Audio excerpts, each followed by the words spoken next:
Enrique Legaspi. I've been a teacher for over 13 years, believe it or not. And every time I teach, I wear my beanie. If it's like 110 degrees, the students will tell you. I taught middle school for about 10 years, and I just started teaching at Roosevelt High School, which, interestingly enough, is across the street. So I basically went from a junior rider to a rough rider. Yeah.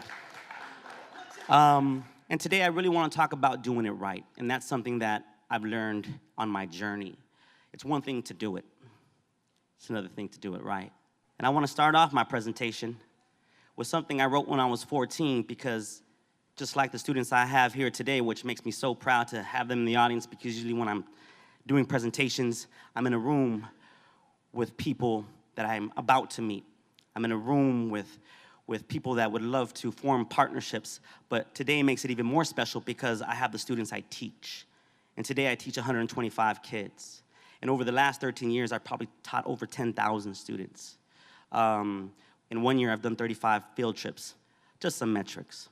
But in any case, many times perceptions are soared through, ill-typed conceptions for you not to view. Taking on elements to formulate, get it straight. I withdraw to shield society's slaughters, head above the clouds, to avoid timid waters. When making my presence a collection of thoughts always seems to rise. My every strive is for my enterprise.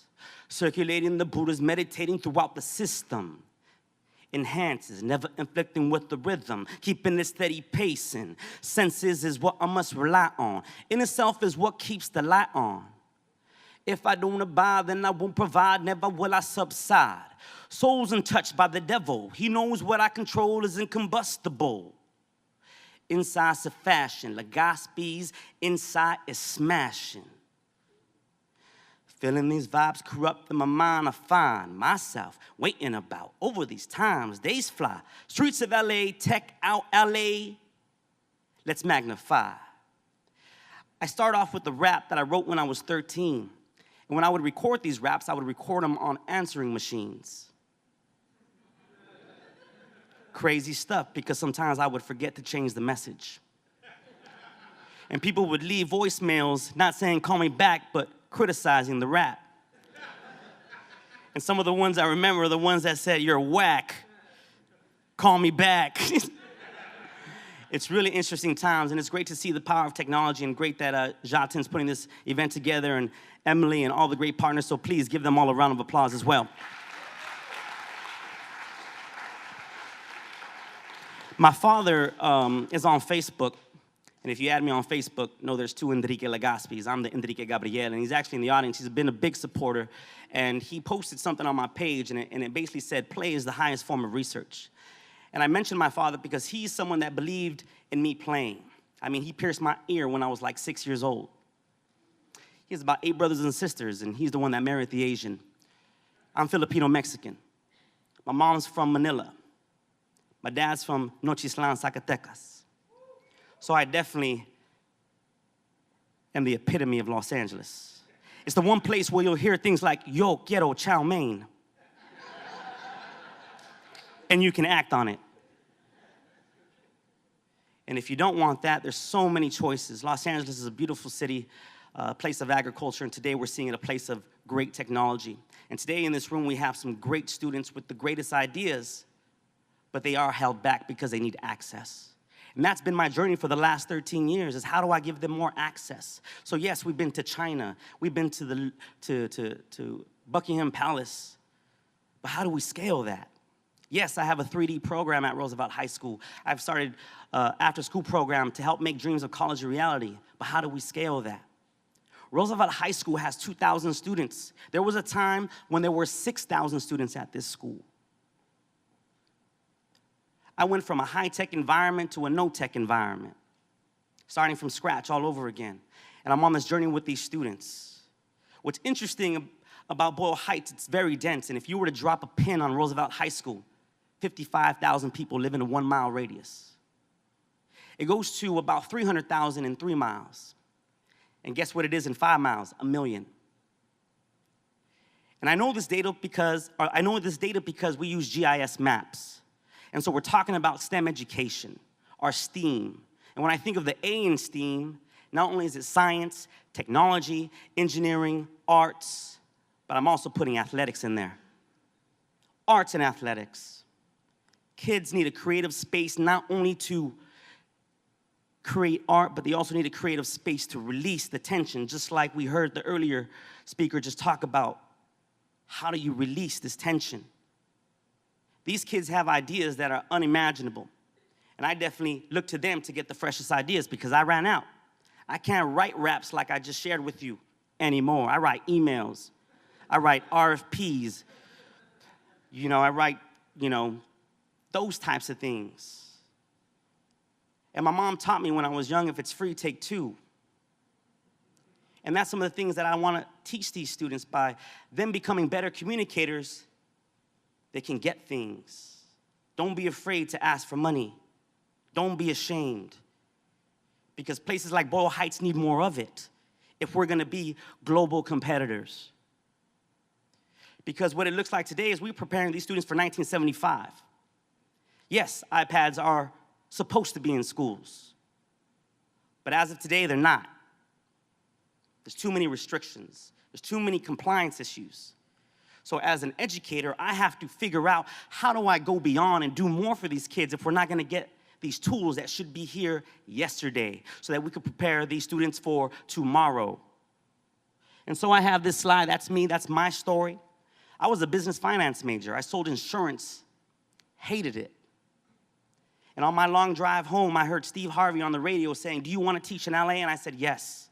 Went onto the website and made it happen in about a summer. Went to Dominguez Hills, got my credential. And right when I got to the classroom, I knew something had to change. I wanted to be the teacher that I never had. I wanted to go on the field trips that I dreamed of going to.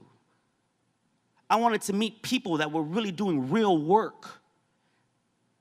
And if I didn't know about it, if I wasn't the expert, I wanted them to meet those people and network with them and keep that relationship going. Because to me, relationships are important in the 21st century. My story is of Boyle Heights. Boyle Heights is a special place to me. It's one of the oldest neighborhoods in Los Angeles. And I joke around and I say Boyle Heights is one of the most creative spaces and places in the entire world. We invented 32 gangs. So the creativity is there. Today it's different. When you Google a place like Boyle Heights, you won't see a lot of those negative images. You'll see more positive images. You'll see images of them here at TechOut LA, images of them participating in hackathons, images of them doing things with 3D. And to go back a couple, it is about access. And I have one of my students who's a senior now. I knew him as DJ Nerd. He was the kid that got us the DJ set. And it's that kind of technology that can get students hooked. Not only should schools have iPads or at least Chromebooks, but they should have a DJ set. Music is one of the greatest connectors. It definitely just gets people excited like good food. And this picture right here, I'll go back one, is one of the dance battles I had at Costello Park. Costello Park sits between two violent neighborhoods, Estrada Courts and Wyvernwood Apartments. These two gangs that infect and plague these neighborhoods have made the community feel not safe. But as you can see, when you believe in something greater than the gangs do, you can create real change. And we did it with music and food. And with one DJ set, one electrical outlet, and a lot of hope. And we calmed down Costello Park for 2 summers. And we did it day in and day out, from 5 o'clock till 1 in the morning. Because just like my students, I was the same. We can't just do nothing. We do nothing poorly. So that's why we have to have this access, the access to these power tools like GIS, 3D printing, large format printers. And so it's through these unlikely partnerships with HP, Dassault Systems, and all these great companies that are really trying to launch these initiatives that we can see real change. Because to me, it's really 4 buckets. You need hardware, you need software, you need people, and you need the training. Yes, I'm stressed out. And I was told as a kid too, it's good to worry, but it's bad to be afraid. So yes, I worry. I worry for these kids because I want them to have a winning chance, because what I brought here today and what they have in me is a winning team. My journey is trying to win a championship, trying to make the work we're doing in Boyle Heights so loud like Snoop Dogg did for Long Beach, or any other celebrity. We need to celebrate STEM or STEAM education like we celebrate athletics. We need to celebrate STEM and STEAM education like we celebrate our celebrities. And there's a lot of great competitions in this world, like First Robotics, Vex, all these great companies, whether in the defense or in Silicon Valley or the Silicon Beach, that these students need to be exposed to. Because I just shared with you, the creativity is there. Don't make their gift a curse. Because these kids definitely have gifts. Here's a picture of some of our GIS students, and I also want to say that it's important to involve parents so that you can create these new expectations. And you create new expectations through action. We took students to the GIS conference this past summer, and because they were there, they started asking questions. The curiosity was sparked. I want to learn geospatial analysis. What? Starbucks uses it? Walmart's using that stuff? That's amazing stuff. And once you have the parents behind the students, you create a new belief. I was just in New Orleans, and I was talking to one of the council members, and he says, I don't know if you know this, but New Orleans produces the most football players for the NFL. I was like, wow, I didn't. And he says, you know why? Because they believe by being faster, quicker, stronger, they're gonna change their situation. And I said, wow, and it just resonated with me because it's something that I always tell the students, and I tell people like you, change your situation with the STEAM education. The reason why we gotta put arts and athletics in the STEM, because we don't want our students to create things that are ugly, that don't function right. The buttons on the back, like what? What were you thinking? Couldn't you simulate this? Where's the aesthetics in this? So here's another shot.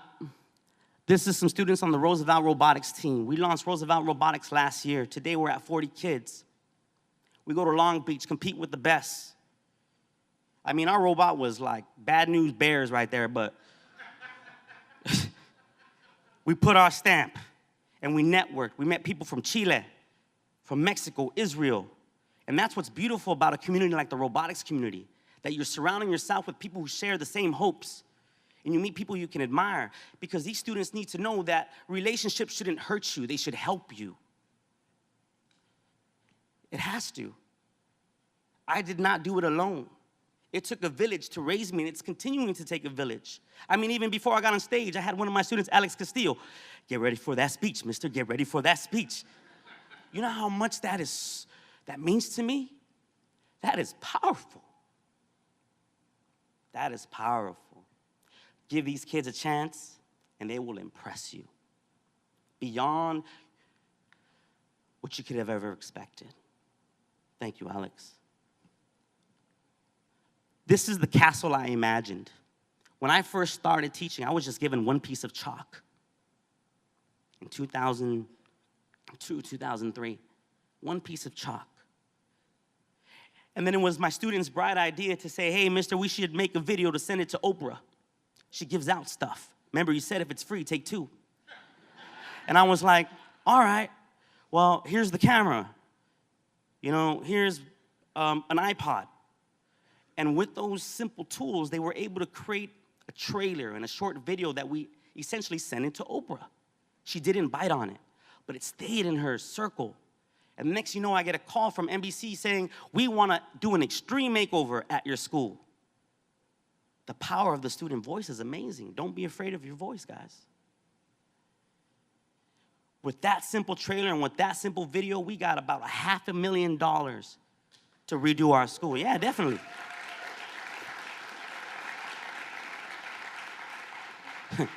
It's a trip because, as you guys know, our class doesn't look like that now. I don't even got a printer. I have one computer. Right? It's crazy. We still do it with hand scissors and all this good stuff. That's our hack, right? We come up with solutions. We make do with what we have. I never had much, but what I had was plenty. So in this council, I was able to become not just a teacher, and if you haven't met one, I'm standing before you. Today, I'm now a tweecher. So what's a tweecher? Someone who uses Twitter in the classroom. If you ever get a chance, check it out on CNN, but we had students using social media to give real-time feedback because the students were not sharing what was on their mind. I would have the same 3 or 4 students saying the answers. And the one student who wouldn't share stuff, the only time he would talk to me is to say, "Hey, yo, mister, can I use the bathroom?" But now that you use Twitter, now I can hear more of his thoughts. And you'll be surprised, some of the most quietest students have the loudest thoughts. And because of using Twitter or Edmodo or whatever these apps are, allows you to tap into something that you weren't used to seeing in traditional schools. Schools are very different, and it's up to educators and the people in this room and the students to push. Do not remain silent. Don't bear witness to this injustice in education. We have to attack it. We have to tackle it and change it and believe it will be changed. And we're going to do it because we have the power, we have the belief. And we come from a tough city, but like I tell you guys, we're tougher. As you can see, they got the little tennis balls to take away from that sound. I mean, at the end of the day, you can mute all the things you want, but students will still make some noise. So in this picture, I started a program about 2 years ago to help make dreams of college a reality, because if you've seen Waiting for Superman, they really made Roosevelt High School look like this terrible school, a dropout factory. My dad went there, he didn't drop out. His brothers and sisters went there, they didn't drop out. NFL players went there, they went to USC. Professionals, lawyers, doctors, engineers, they went to MIT, Cal State LA. And what, you chose to focus on one thing?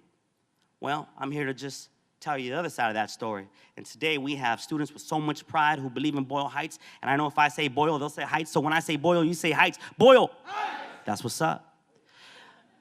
That energy needs to be unleashed. Don't be afraid of it. And as you can see, we have parents, and we started with a trailer that had like rat feces, a dead cat underneath. It was real bad, but you weren't gonna hold us back. That's just what it is. And we were able to take that trailer and expand, and now we're at the Boyle Heights City Hall, now servicing 200 kids, making sure they got their A through Gs, making sure that they have the tutoring, because frequency is important. Students need more frequency before school, during school, after school, formal education, informal education. And I tell these students, you need a mentor. And for you adults, you need a mentee. You will see things in these kids that they don't see in themselves yet. And that's powerful. I had mentors growing up, and they would say things about me that I couldn't see in the mirror. Yeah, you're pretty good with the camera. And I'm like, for real? Wow, you think so? And so that is meaningful to the kids, because now you've given them a new pathway for them to take their journey on. It's more than just saying, yeah, I want to be a police officer. Today's economy is different. The world is flat, says Thomas Friedman. And these kids, you're not just competing with Boyle Heights. You're competing with the world now. And it's important for you to start building those skill sets. Like you heard the previous speaker say, you need to be a Renaissance person. Don't just be an artist, be an inventor, be a maker, be good at math. And I'll tell you guys, if you don't do math, then you can't do math. Don't be afraid of it. We took a field trip this past Monday. I don't really do field trips twice a week, but today's an exception because of the TechOut LA event, which is part of the Technology Week, and I think it's important to celebrate technology, especially if we're trying to push it. And we're going to USC, and just you could feel the energy. Kids were happy to be out of school. The first comment I heard when we got back from the trip was like, "Oh, damn, back at jail. Wow." I don't know how to feel about that, but I got it. But I got it. It was real stuff. And so I just think it's important that we teach the kids that school is not the only place where you can learn. Learning is continuous. I'm still learning. Every day, I'm applying myself, doing my best to make sure you guys have the power tools of today to be the leaders of tomorrow. There's us in front of the Natural History Museum, and if you haven't been there yet, it's pretty modernized. It's really cool. It was really good because the kids can do all this work on the internet. They can do all this work in a book. But they need real-world experience. They need to see the skulls of these hominids. They need to be able to see, like, what? Dinosaurs real? I thought that was just a movie. Their curiosity, the teamwork you were seeing, whether in the nature lab or standing before a woolly mammoth or right next doing a selfie with the polar bear. The kids were engaged. They were exploring the possibilities. They were discovering. When I was at a conference a few years ago, they talked about being faster, quicker, and stronger, and using these 5 Ds to get there. Discover, define, design, develop, and deliver. And then what I was able to do with those 5 Ds is make something a little bit smaller or shorter. And what I've said is students need to know how to create content, curate the content, and then share it. It's basically what you see with some of these social media apps. Create content, choose which picture you like, put a filter on it, and then you share it publicly, privately, within a community. An image tells so many stories, and what I see here is some kids racing. They saw the USC track, and the first thing they thought, I bet you I'm faster, I'll race you. I had to stop them because they could have just been on that track all day, and I said, well, we got to go check out Heritage Hall, we could check out all these other things, but it was just good to see them excited, good for them to play. You have to play. This picture is powerful. This is Roosevelt High School during the walkouts. It's a trip. Years ago, students who were attending Roosevelt High School said, I want better classes. I should be able to use the restroom. Why do you have me on this track? You're setting me up for failure. You've put me in a zone. You don't think I can do it. And so I show you guys this picture, and especially my students, take note that people before you fought for you. Continue the fight. Because there are so many things that need to be addressed in schools. If you have little brothers and sisters, fight for them. They need access too. Whether they're at Sheridan Elementary, Breed. I mean, there's so many elementaries in Boyle Heights. I mean, there's one elementary in Boyle Heights that has 1,200 students.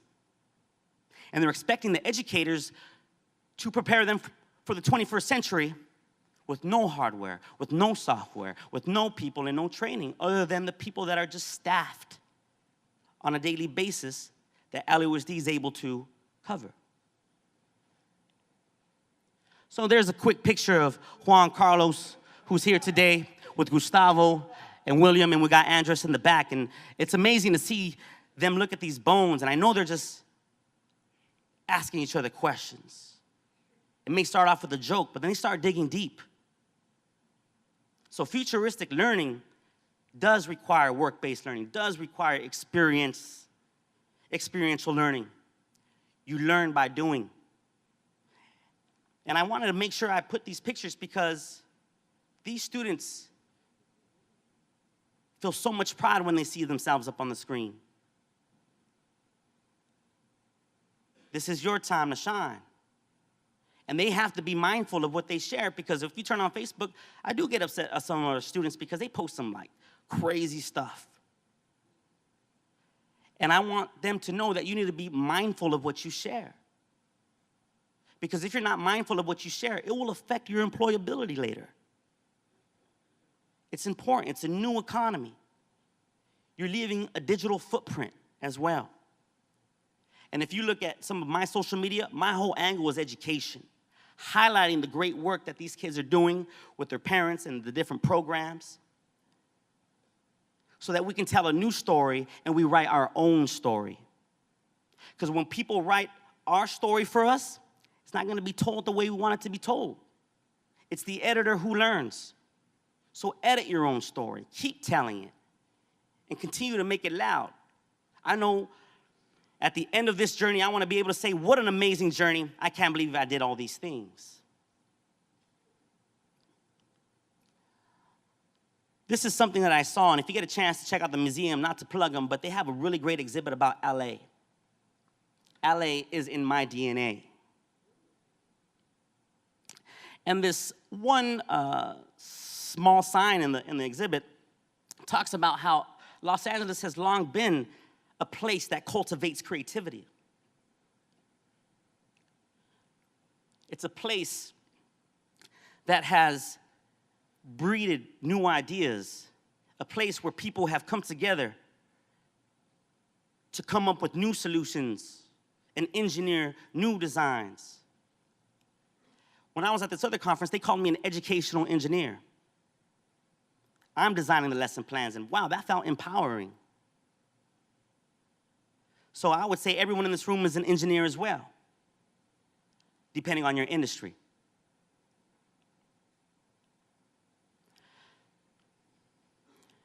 You are the sweetest.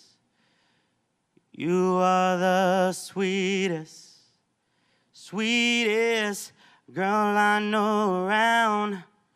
I know that you're down. You make me feel like I've been all around. I just wanna make you mine. I just wanna make you mine. Say it again, say it again. I love singing that song because I didn't write it.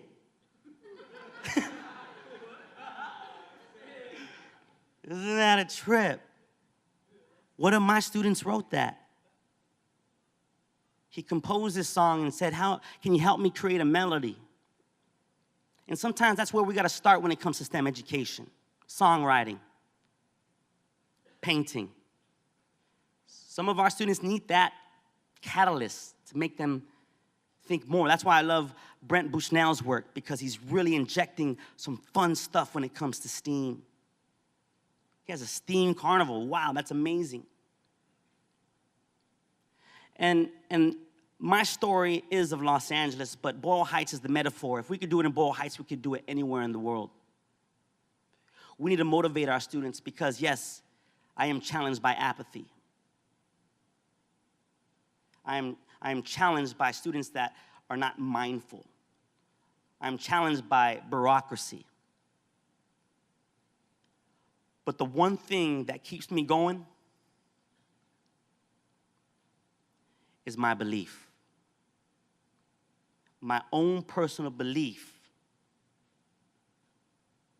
that I can spark the brain of who will change the world.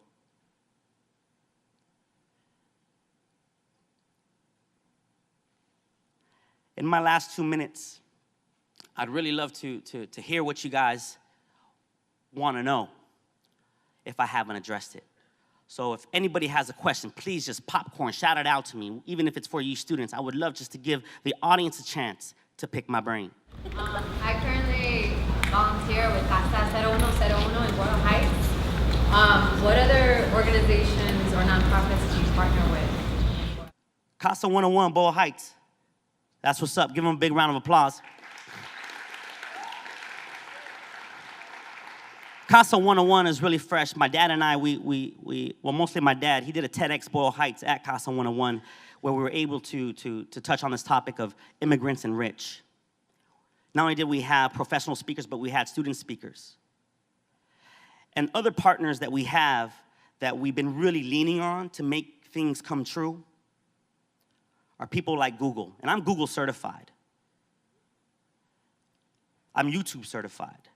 And by making these different partnerships, it opened up a whole new network. We're also partnered up with ESRI. Recently, we just hosted the governor of Maryland to talk about how we're using maps so that we can get more project-based learning in our schools. Casa 101 is one of those places where they are definitely focusing on art. And I would really love to see Casa 101 link up with some of these museums in downtown and really challenge them. I mean, I just think LA is a city of resources. There's so much. And I think what we need to start doing is challenging people that don't usually partner up and saying, hey, I have this idea, let's get this going. We recently had 2 students win a trip to London. And in essence, what they did with the 3D software is they designed instruments of the future. And then their instruments of the future were prototyped through a 3D printer, and then it went on display at the Barbican Museum. And we partnered up with Huddersfield University. So to your question, I wouldn't also just look into Boyle Heights, but who else in East London? It seems like everything east needs help. And there's people that are doing great work with STEM and that really want to see these kids achieve. And I would really just find those partners who share that same mission. And I'm here. Partner up with me because I'm all about Boyle Heights. And I look forward to championing some projects with you as well.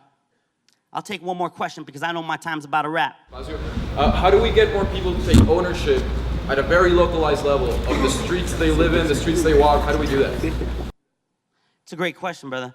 And I think, you know, it's funny about the community cleanup. My cousin is definitely one of the leaders in that. And basically, it started off with a Facebook message. You know, people kind of getting upset at each other about like, man, because Boyle Heights, there's a lot of renters, so people just put out their sofas, right?